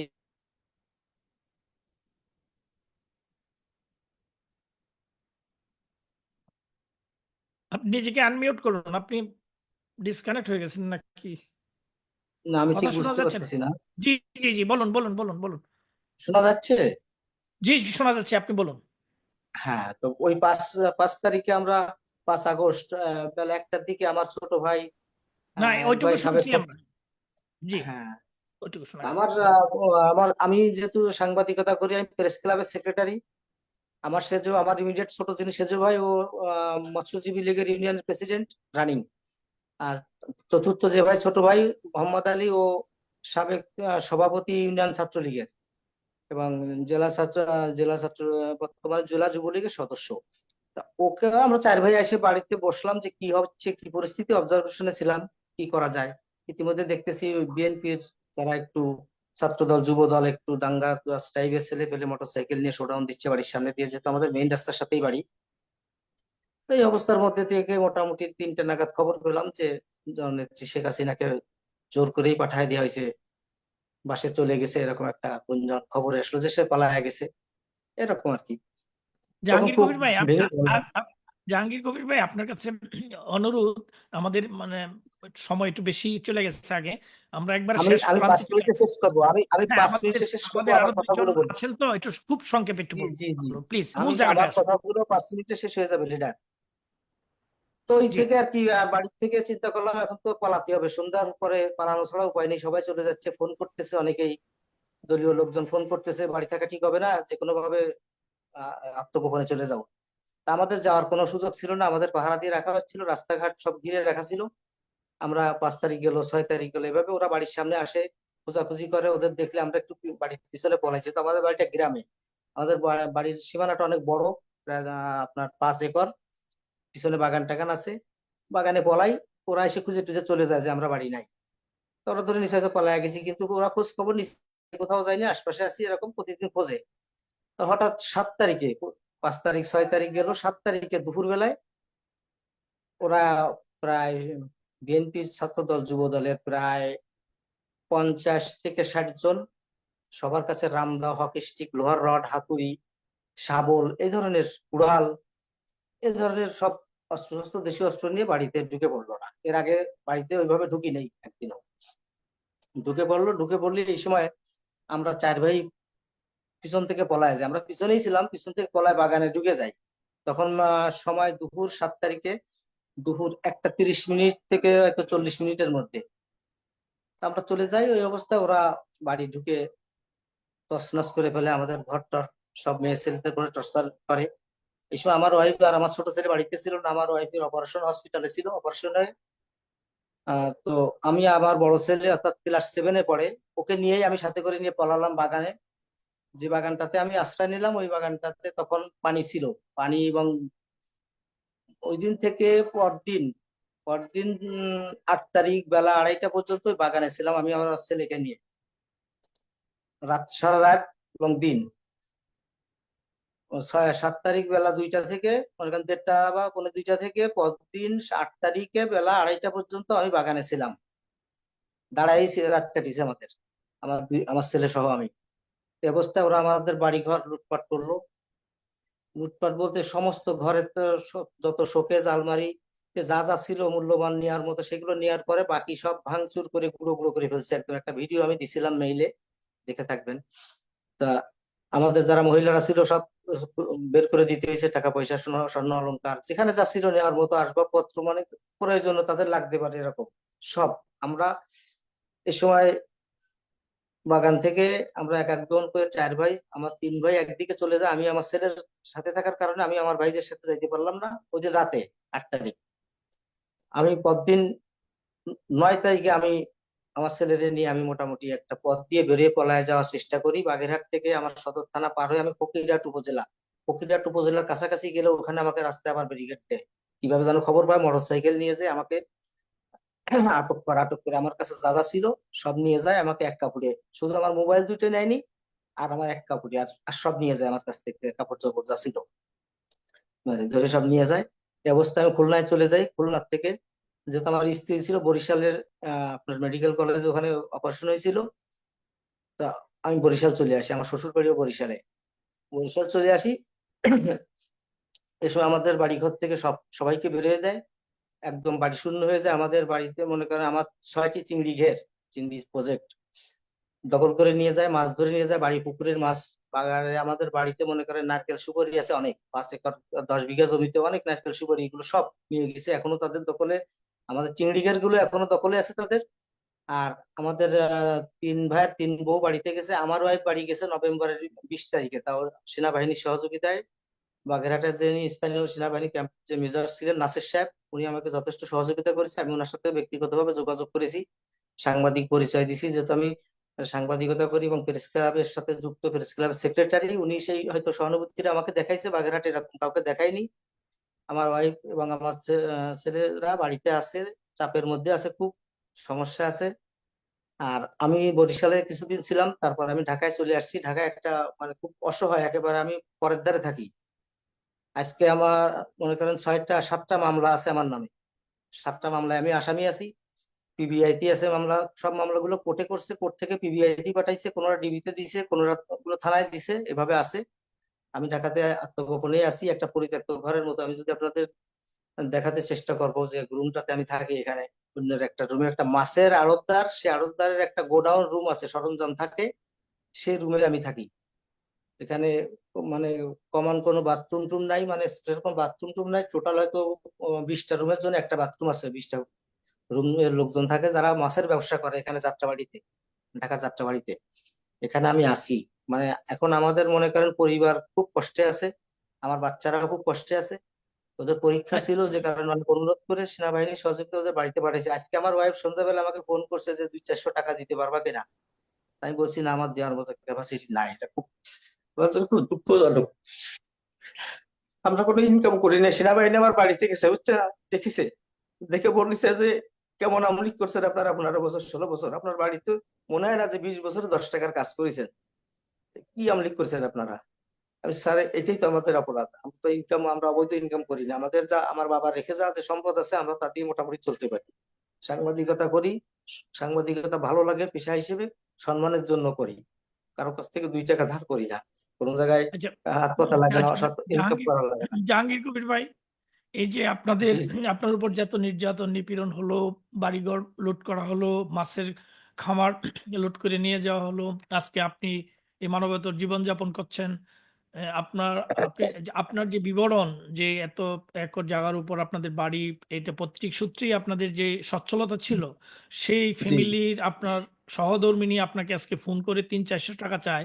300-400 টাকা তো ঢাকা শহরে এক কাপ চা খাইতে লাগে 300-400 টাকা। তো শুনে, জি আপনার কথা শুনে স্বাভাবিক কারণে আমাদের হৃদয় কেঁপে উঠেছে। তো কথাটা আমি জানতে চাচ্ছি যে এই যে ঘটনাগুলি যারা ঘটাইলো, ওই স্থানীয় জি। বিএনপির নেতৃবৃন্দ কারা ছিল, তাদের রাজনৈতিক পরিচয় কি, তাদের নাম পরিচয় কি বলা যাবে? হ্যাঁ, অবশ্যই বলা যাবে। আমি সবাইকে বলছি, আমি সোশ্যাল মিডিয়াতে এটা পাবলিশ করছি, আমার ভিডিও আমি পাবলিশ করছি আমার ফেসবুক একটু আইডি যদি থেকে। বলতেন যে ওরা কারা সেনাবাহিনীকে দিছি। আক্রমণকারীরা, এই রান্দা ওরা হচ্ছে নিয়ে। ইউনিয়ন বিএনপির আহ্বায়ক মোস্তাফিজুর রহমান, তার সহ তারই বাহিনী, ওয়ার্ড, আমাদের যেটা ওয়ার্ড 2 নম্বর ওয়ার্ডের বিএনপির সভাপতি মাসুম মোল্লা, তার ভাই মামুন মোল্লা, তার আরেক ভাই মাহমুদ মোল্লা, তার 2 ছেলে এবং তার চাচাতো ভাইটাই এরা। আমি আপনাকে স্পেশালি আমি সব নোট দিব, আপনাকে হোয়াটসঅ্যাপ আচ্ছা আমি দিয়ে ঠিক দেবো। আছে, আপনি এগুলি আপনি ঠিক সব আছে, আমি আমাদেরকে ভিডিও দিয়ে দেবো, সরবরাহ করবেন। আপনাকে আমি আর ভিডিও দেবো। জি, আর একটু প্রশ্ন হলো যে আপনি কি পুলিশের শরণাপন্ন হয়েছিলেন, রিপোর্ট করেছিলেন পুলিশকে যে আপনার যে এত বড় ক্ষতি করে দিল? আমি পুলিশকে রিপোর্ট করতে চাইছিলাম। আমার যেহেতু আমি সাংবাদিকতা করি বাগেরহাটে, যারা এখনো পুলিশ অফিসার আছে বিভিন্ন স্তরে, আমার অনেক পরিচিত অনেকে আছে, তাদের সাথে আমি কথা বললাম। তারা বললো যে ভাই এই মুহূর্তে আপনি রিপোর্ট করেন না, এটা পরেও আপনি করতে পারবেন। তা আপনার আমরা ভালোবাসি, আপনি রিপোর্ট করতে আসবেন, আপনার বাড়িতে আপনার স্ত্রী সন্তান আসতে পারবে না, এদের করে টর্চার হবে, বিভিন্ন রকম সমস্যা। আমরা পুলিশ কিন্তু আপনার কোনো সহযোগিতা এখন করতে পারবো না, আমাদের হাতে ক্ষমতা নাই, আপনি এটা পরে করেন, আমাদেরকে দিল। আমরা 4টে ভাই, আমি বলি যে আমার 4টে ভাই, আমরা এখনো কেউ বাড়ি যাইতে পারি না। আমার বড় ভাই খুলনায় থাকে, আমার সেজো ভাই ঢাকাতে আছে, আমি ঢাকাতে, আমার ছোট ভাই, একদম ছোট ভাই, চতুর্থ জন, সে আছে চিটাগাং। চিটাগাং সেই ভ্যানের উপর পোশাক বিক্রি করে, পুরোনো কাপড় বিক্রি করতেছে চিটাগাং বসে। মানে আমাদের আল্লাহর রহমতে মনে করেন উপর আল্লাহ, আমরা মানুষকে খাওয়াই। আওয়ামী লীগের রাজনীতি করে জীবনে 10 টাকা ইনকাম করিনি, কোনো লিডারের কাছে কোনোদিন বলিনি যে একটা কাজ দেন, আমরা কোনোদিন বলি না। আমাদের সেনাবাহিনী অফিসার যিনি মেজর নাসের সাহেব দেখে বলেছে কিসের রাজনীতি করেন মিয়া, বাড়িতে প্লাস্টার খসে গেছে ঘরের, 20 বছরে হাত দেন নাই, কিসের রাজনীতি করেন আর বাড়ি ছাড়া হলেন কি কারণে? আমি বললাম স্যার আমরা প্রতিবাদী, আমরা এলাকায় থাকলে অন্যায়গুলো করা যায় না, আমরা প্রতিবাদ করি, আমাদের আমাদের লোক আছে, জনসমর্থন আছে, ঠিক আছে। তা আমাদের ঘের গুলো এখন হচ্ছে 6টা চিংড়ি ঘের, তারা এখনো দখল করে রেখে, বারবার সেনাবাহিনী বলছে তারপরও ছাড়ি নাই, এখনো ছাড়ি নাই। আমার বাচ্চারা গেছিল ঘেরে, নিষেধ করেছে ঘেরে আসবা না কেউ। আমার বাচ্চা তো 4র্থ শ্রেণী, একজন 5ম শ্রেণীতে পড়ে, একজন বড়জন 7ম শ্রেণীতে, এবার 8ম শ্রেণীতে উঠবে, একজন 5ম শ্রেণীতে উঠবে। আমার ওয়াইফ জীবনে এই ধরনের ঘটনা দেখে নাই, জাহাঙ্গীর বুঝছেন? ভাই, আপনার এই যে যারা এসব করেছে, এখনো করে চলছে, জি তাদের অবশ্যই জি বিচারের মুখোমুখি হতে হবে। পুলিশ সদস্যরা যাদের কাছে আপনি গিয়েছিলেন রিপোর্ট করতে, তারা যে আপনাকে কথাগুলো বলেছে যথার্থই বলেছে, কারণ পুলিশও তো নিরাপদ নয়। হাজার হাজার জি পুলিশকে, আনসারকে এই অপশক্তির দোসররা হত্যা করেছে। এই যে পুলিশ জি ভাইয়ের আজকে বসা স্টেশনে পেটের দায়ে তারা চাকরি করতে হয়, পরিবার চলবে না সেই জন্য, তারাও তো নির্যাতিত, নিপীড়িত। এই জি অবস্থাটা তারা বুঝে, সেজন্যই তারা আপনাকে বলেছে যে আপনি এই মুহূর্তে করেন না, পরেও করতে পারবেন, করলে তো আপনার উপর আবার হ্যাঁ নির্যাতন নিপীড়নের স্টিম রোলার আসবে, আমরা তো আপনাদের সহযোগিতা করতে পারবো না। জি তারাও মানবতার পক্ষে। যে পুলিশ অফিসারটি আপনাকে জি এই কথাগুলি বলেছে তিনিও নির্যাতিত, ওই খবর নিয়ে যায় দেখেন। আর যেটা আমরা জানি, হাজারো পুলিশকে না, তারা আমি হত্যা জানি, করেছে, আমি জানি, ঝুলিয়ে এটা আমি রেখেছে। জানি, কারণ আমি জাহাঙ্গীর তাদের ভাই, সাথে আপনি ফোনে আমাদের যোগাযোগ সাথেই করছি। থাকুন, আপনি আমাদের সাথেই থাকুন। আমরা একবারে শেষ পর্যায়ে আমাদের আরো দুইজন আম, জাতিত নিপীড়নের শিকার ভাইরা আছেন। এখন যাচ্ছি চাঁপাইনবাবগঞ্জ জেলার শিবগঞ্জ উপজেলা ছাত্রলীগের সাধারণ সম্পাদক আনম আব্দুল্লাহিল বাকির কাছে। বাকি, আপনার কাছে অনুরোধ থাকবে, আপনি খুব সংক্ষেপে মূল জায়গায় আপনার যে নির্যাতন নিপীড়নের গল্পটুকু সংক্ষিপ্তভাবে আপনি তুলে ধরুন প্লিজ। আমরা একবারে শেষ প্রান্তে অনুষ্ঠানের। বিসমিল্লাহ ধন্যবাদ বাকি ভাই। বিসমিল্লাহির রহমানির রহিম। শুরুতে শ্রদ্ধার সাথে স্মরণ করছি হাজার বছরের শ্রেষ্ঠ বাঙালি, জাতির জনক বঙ্গবন্ধু শেখ মুজিবুর রহমান সহ বীর মুক্তিযোদ্ধাবৃন্দ, জাতীয় চার নেতা নেতৃবৃন্দ এবং আমাদের ভাষা শহীদের সকল শহীদদের।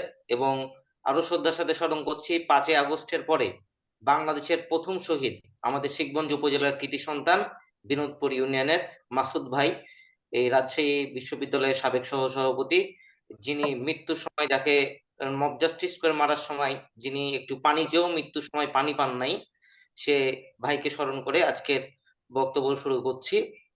যে উপস্থিত যারা দেশের বিভিন্ন প্রান্ত থেকে শুনছেন, পৃথিবীর বিভিন্ন প্রান্ত থেকে শুনছেন, সকলকে শিক্ষা শান্তি প্রগতির পতাকাবাহী সংগঠন বাংলাদেশ ছাত্রলীগের পক্ষ থেকে রক্তিম শুভেচ্ছা। 5ই আগস্ট যখন জননেত্রী দেশরত্ন শেখ হাসিনাকে দেশ থেকে বাধ্য করা হয়, তখন আমি আমার ফ্যামিলির সবাইকে নিয়ে, আমি, আমার বাবা, আমার ছোট ভাই, আমার মা, সবাই মিলে আমরা টিভির পর্দায় তখন মানে দেখছিলাম যে পরিস্থিতি কি। যখন জননেত্রী দেশরত্ন শেখ হাসিনাকে যে মুহূর্তে দেশ থেকে বাধ্য করা হয় এবং সে বিষয়টা প্রচার হয়, তার ঠিক 3-4 মিনিটের মধ্যে মোটামুটি 300-400 জামাত বিএনপির সন্ত্রাসীরা আমাদের বাড়িতে আক্রমণ করে। এবং তারা মানে যখন আমাদের পাড়াতে ঢুকতে ঢুকতে আমার নাম ধরে চিৎকার করতে করতে যে বাকি কই, বাকিকে আজকে মার্ডার করবো, বাকিকে আজকে মেরে ফেলবো, এরকম ধরনের কথাবার্তা। তো আমি বাইরে ওই চিৎকারটা শুনে তখন আমি, আমার বাসাতে একটা সেফ জোন আছে, ওই সেফ জোনে আমি তখন লুকিয়ে যাই। লুকিয়ে যাওয়ার পরে তারা আমাদের বাসার বাইরের গেট লাগানো ছিল, আমাদের বাসায় ঢুকতে গেলে 2টা গেট পার হতে হয়। তো বাইরের গেট লাগানো ছিল, বাইরের গেটটা হচ্ছে এই স্টিলের, সে গেটটা তারা জোর করে মানে তালা মারা ছিল, তালা টালা সবকিছু ওগুলো ভেঙে, তারপরে বাড়ির চারধার দ্বারা মানে চারদিক দিয়ে আক্রমণ করছে, জানলাতে বাড়ি মারছে, ছাদের উপরে উঠে গেছে, মানে যেরকম নারকীয় করা যায় এরকম করে তারা এই সবকিছু গেট টেট ভেঙে জানলা ভেঙে আমাদের বাসার মধ্যে প্রবেশ করে। বাসার মধ্যে তখন তো আমি এই মানে বাসার মধ্যে একটা সেফ জায়গাতে আছি, আর ওই জায়গাতে তখন আব্বু ছিল, তারপরে আম্মু ছিল, তারপরে আমার ছোট ভাই ছিল। ওইটা মানে এরকম ওদের মধ্যে আবার কিছু বৈষম্য বিরোধী ছাত্র আন্দোলন করেছে কিছু ছেলে, তারাও ছিল ওই ছাত্রদল জামাত শিবিরের সাথে। দিয়ে তারা তখন মানে ঢুকে, তখন মানে কোনো কথা নেই, বাড়িতে যত ধরনের আসবাবপত্র আছে সবকিছু, টিভি, ফ্রিজ, তারপর সবকিছু মানে বাড়িতে, আমরা পারিবারিক ভাবে একটু সচ্ছল, শুরু থেকেই আমার বাবা সেনাবাহিনীতে চাকরি করতো সেই সুবাদেই। তো বাড়ির যত আসবাবপত্র আছে, তারপরে বাড়ির যে সোলার প্যানেল আছে, এই সবকিছু ভাঙচুর করে, মানে কোনো কিছু রাখে নাই, একদম গুঁড়ো গুঁড়ো গুঁড়ো গুঁড়ো করে দেওয়ার পরে আপনার আমাদের মানে আলমারি আছে, আলমারির দরজা ভেঙে আলমারির মধ্যে আমার মায়ের 12 ভরি গয়না ছিল, তারপরে এই আব্বুর ব্যবসার টাকা ছিল 5-6 লাখ মতন, সবকিছু লুট টুট করে। আবার আমাদের বাড়ি ঘরের এই এই যে মিটার ভাঙচুর করে, তারপরে আপনার এই বাড়িতে আগুন দেয়, এই মানে খাটের উপর পেট্রোল ঢেলে পেট্রোলে আগুন দেয়। আর আগুন দেওয়ার পরে আমার মোটরসাইকেলটা, আমার বাবার মোটরসাইকেলটা, দুইটা মোটরসাইকেলই তখন বাসায় ছিল। আমার মোটরসাইকেলটা কিনা বেশি দিন হয়নি, মনে হয় তার 10 দিন আগে মোটরসাইকেলটা কিনছি, 25শে জুলাই আমার জন্মদিন ছিল, 25শে জুলাই মোটরসাইকেলটা কিনছিলাম। আর 5ই আগস্টে ঘটনা ঘটে, যে 25শে জুলাই তখন মানে পুরা বাড়িটা একদম ধ্বংসস্তূপ করে দিয়ে তারা আগুন ধরাই দিয়ে আমার বাবার মোটরসাইকেলটা পুরা মানে কুচ্ছি, মানে ভাঙতে ভাঙতে কোনো কিছু রাখেনি, মানে গুড়া গুড়া এত বড় পিস পিস করে দিয়ে ভাঙতে ভাঙতে এরকম অবস্থা। আর আমার মোটরসাইকেলটা বাইরে নিয়ে যে আমাদের মোড়ের মধ্যে পেট্রোল দিয়ে মোটরসাইকেলটাতে আগুন আগুন ধরাই দেয়। তারপরে মানে এর মধ্যে যখন এরকম অবস্থা হয়, দিয়ে আগুন ধরে দিয়ে একবার তারা চলে যায়। চলে যাওয়ার পরে আমাদের আশেপাশে বাড়ির মানুষজন এসে সে আগুনটা আবার একটু নিয়ন্ত্রণে আনে পানি টানি দিয়ে। আর আমি তখন বের হয়ে তখন আমাদের বাড়ির পিছন দিয়ে একটা বাগান আছে, ওই বাগান দিয়ে তখন আমি কোনো একটা সেফ একটা জায়গায় যাই বাড়ি ত্যাগ করে। আমি যাওয়ার পরে বাড়িটাতে আবার আক্রমণ হয়ে যে ভাঙা জিনিসপত্র যত আসবাবপত্র পড়েছিল সেগুলো আবার তারা ভাঙচুর করে, আবার মানে ভাঙা জিনিস আবার ভাঙে। যে তার 30-40 মিনিট পর আবার বাড়ি আক্রমণ করে, মানে 3 দফায় বাড়ি আক্রমণ করছে। 3 দফায় বাড়ি আক্রমণ করার পরে বাড়িতে মানে বসবাস করার মতো বাড়িতে কিচ্ছু ছিল না, 4টা ঘর, ডাইনিং টেবিল, সোফা টোফা যা কিছু ছিল, ফ্রিজ ট্রিজ সবকিছু একদম মানে বলার মতন না, মানে কোনো কিছু আর নাই বাসায়, এরকম অবস্থা, আচ্ছা মানে একদম আচ্ছা আচ্ছা আচ্ছা বাকি ভাই, আপনার এই যে আপনি নিজেও ছিলেন, উপস্থিত ছিলেন, এরা কারা যারা এগুলি ঘটিয়েছে, যারা এই বর্বরতা করেছে, তারা কারা, তাদেরকে কি চিনেন? বর্বরতা গুলো ঘটিয়েছে তারা হচ্ছে আমাদের এলাকাটা মূলত হচ্ছে জামাত বিনতি প্রবণ এলাকা, চাঁপাইনবাবগঞ্জ, শিবগঞ্জ। তো জি। এই জায়গায় আপনার এই জায়গায় আমরা বিগত আপনার না, আমার প্রশ্ন হলো যে এদেরকে আপনি চিনেন, জি এদের নাম এদেরকে পরিচয়? অনেকে অনেককে চিনি, আবার অনেককে চিনি না, মানে অনেক বিভিন্ন জায়গা থেকে আক্রমণ করতে আসছে। আচ্ছা, যাদেরকে চিনেন তাদের নাম বলতে আমি পারবেন? আপনি বলতে চান? না, নামটা বলতে চাচ্ছি না, আমি আপনাকে আমি না, ঠিক আছে, হোয়াটসঅ্যাপে। আপনার নিরাপত্তার প্রশ্নে যদি আপনি না বলতে চান, আপনার শুনতে চাই না। আপনার এই এত বড় তাণ্ডব হয়ে গেল আপনার বাড়িতে, জ্বালিয়ে দিল বাড়ি, এত সম্পদ, এত কিছু নষ্ট করলো, এই পুলিশের কাছে রিপোর্ট করেছিলেন? হ্যাঁ, তারপরে বলি, তারপরে তখন তখন আমাদের থানা ওসি ছিল সাজ্জাদ সাজ্জাদ সাহেব। তো সাজ্জাদ সাহেবের সাথে এই সাজ্জাদ সাহেবকে আগে আমার বাড়ি আক্রমণ করার আগেই আপনার ওই আগে ওরা থানা হামলা করে। থানা হামলা করার পরে আমার বাড়ি আক্রমণ হয়েছিল। তার সাথে বাজারের মধ্যে আমাদের এই এই ঢাকা রেঞ্জে ডিআইজি ছিল সৈয়দ নুরুল ইসলাম ভাইয়ের এই যেটা গ্রামের বাড়ি, যেটা বাসভবন, সেটা আক্রমণ করে। সেটাও পুরো ধ্বংসস্তূপ, একদম আগুন টাগুন জ্বালিয়ে সেটাও কিছু রাখেনি। তারপরে আপনার আমাদের পৌর ছাত্রলীগের সভাপতি হিমেলের বাড়ি আক্রমণ করে, সাবেক সভাপতি হিমেলের বাড়ি আক্রমণ করে, আমাদের পৌরসভায় এরকম করে মোটামুটি আপনার এই প্রায় 250 থেকে 300 বাড়ি আক্রমণ করে আমাদের পৌরসভাতেই। এবং উপজেলা ব্যাপী এরকম আপনার টোটাল যদি আমি হিসাব করি, টোটাল 700-800 বাড়ির মতন আক্রমণ করা হয়েছে একযোগে। আর তারপরে আমাদের পৌর ছাত্রলীগের সহ সভাপতি আব্দুস সামাদ, ছোট ভাই আমাদের, তার মানে ওই টাইমে আক্রমণের সাথে সাথে তাকে বাড়িতে পাইছিল। তার আপনার এই এই দুইটা পা মানে পুরা ভেঙে গুঁড়া গুঁড়া অবস্থা, আর আপনার হাতে রগ কেটে দিছে তার দিয়ে। তো এখন মোটামুটি তার ট্রিটমেন্ট চলছে, এখনো চলমান অবস্থায় আছে। আর এটার পরে আমি আপনার যখন যখন আমি কোনোভাবে এলাকাটা ত্যাগ করে যখন আমি আমার সেফ জায়গায় আসি, তারপরে আমার ছোট ভাইকে আমি কোচিং করতে, মানে আমার ছোট ভাই কিন্তু এবার পাশ করলো এইচএসসি। আমার ছোট ভাই এইচএসসি পাশ করার পরে তাকে রাজশাহীতে অ্যাডমিশনে A+ পাইছে, রাজশাহীতে অ্যাডমিশনে তাকে পাঠাইছিলাম। তো রাজশাহীতে অ্যাডমিশনে পাঠানোর পরে আমাদের এলাকার স্থানীয় বিএনপির লোকজন 5ই আগস্টের পর থেকে একাধারে আমার নামে মামলা দিতে শুরু করে। এই এখন পর্যন্ত আমার নামে মোট 9টা মামলা। 9টা মামলা হওয়ার পরে আমাকে ডিবি বলেন, পুলিশ বলেন, বিজিবি বলেন, এই র্যাব বলেন, সবাই হন্যে মানে খুঁজছে।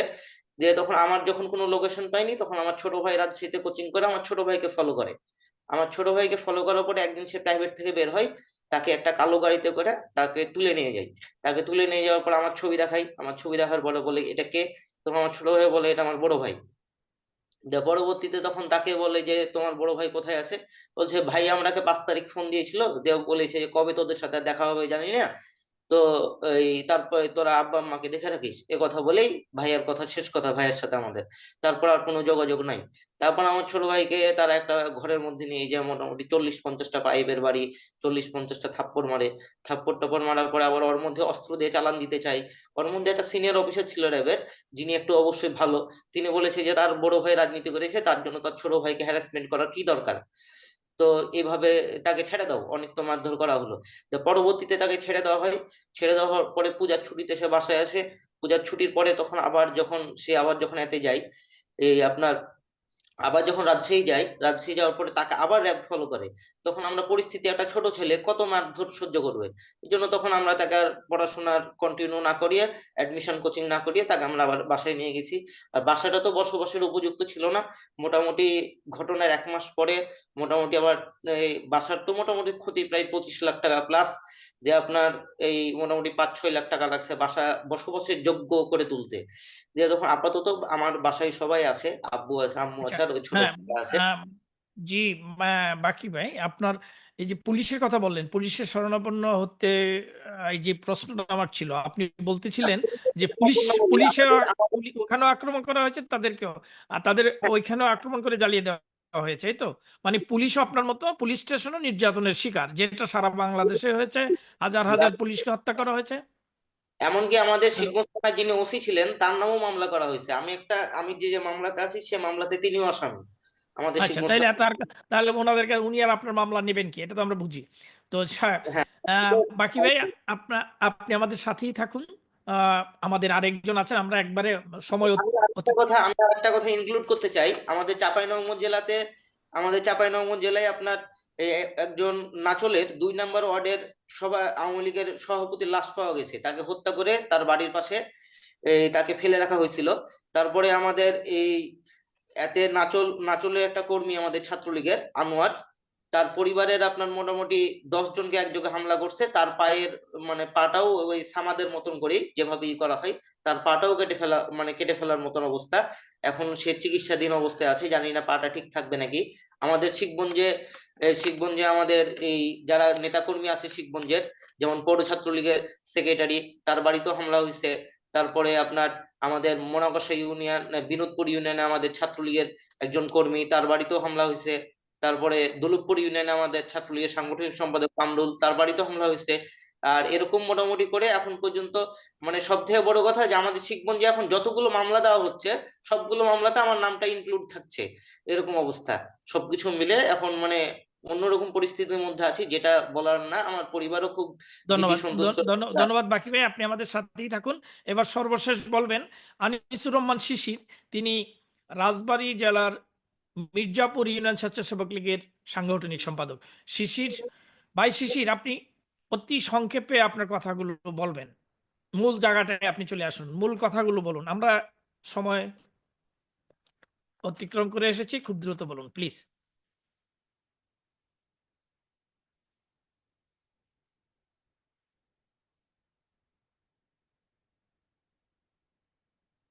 ভাই শিশির, আপনি কোথায়? নিজেকে আনমিউট করুন।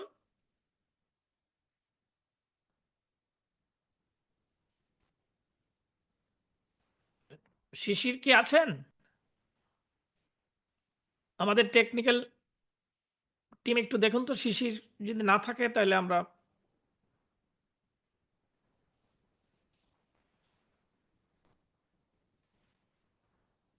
আনিসুর রহমান।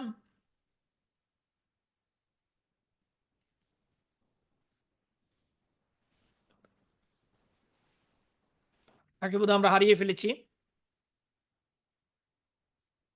যাক, আমরা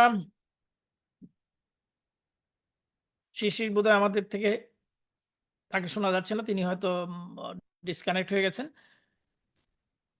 সন্ত্রাসের শিকার মুজিব আদর্শের অনুসারীদের কথা এতক্ষণ আমরা শুনলাম।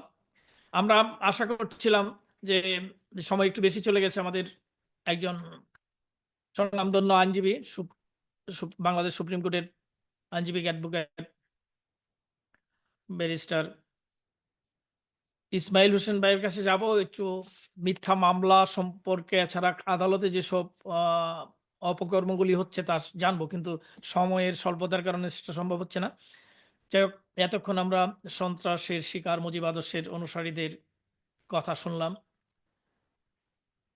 বাংলাদেশ সুপ্রিম কোর্টের আইনজীবী ব্যারিস্টার ইসমাইল হোসেন গত 15ই আগস্ট ধানমন্ডি 32 নম্বরের শ্রদ্ধা জানাতে যে রাস্তার মাঝে হেনস্থার শিকার হয়েছেন, নির্দয়ভাবে তাকে প্রহার করা হয়েছে এবং তার সামনে অগণিত নারী পুরুষদের, যারা বঙ্গবন্ধুর আদর্শের প্রতি শ্রদ্ধাশীল, বঙ্গবন্ধুকে শ্রদ্ধা জানাতে সেদিন 32 নম্বরে যেতে চেয়েছিলেন, তাদেরকে আটকে রেখে বেধড়ক পিটানো হয়েছে। তিনি তা প্রত্যক্ষ করেছেন, তিনি নিজেও নির্মমভাবে এই নির্যাতনের শিকার, তার কথা আমরা শুনলাম। মাগুরা জেলার শ্রীপুর উপজেলার জোয়ারদার স্বর্ণালী রিয়ার মিথ্যা মামলায় 16 দিন জেল খেটেছেন এবং তার উপর, তার পরিবারের সদস্যদের উপর যে নির্মম নির্যাতন করা হয়েছে তা তিনি বলেছেন। বাগেরহাট সদর উপজেলার জাহাঙ্গীর কবিরের বাড়ি লুট, মাছের খামার,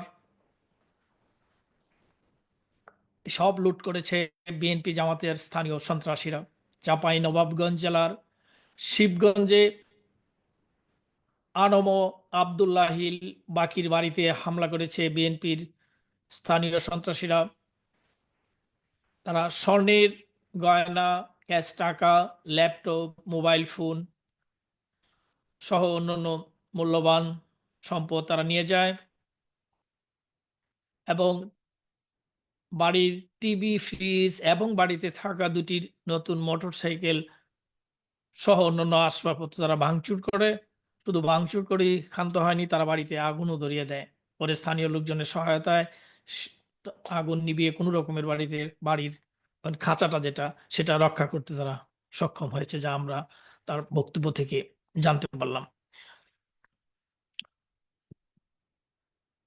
আচ্ছা, এত সব যে ঘটলো, এর প্রতিকার কি? ঘটলো না, শুধু ঘটছেও এখন। আমরা সবাই সম্মিলিতভাবে এসব রুখব। এক কথায় আমাদের সম্মিলিতভাবে এসব রুখে দাঁড়াতে হবে। বিজয়ের মাসে দেশ জুড়ে মুক্তিযুদ্ধ বিরোধী শক্তির আস্ফালন মেনে নেওয়া যায় না। কবি সৈয়দ শামসুল হকের রাজনৈতিক কবিতা থেকে উদ্ধৃতি দিয়ে শেষ করি।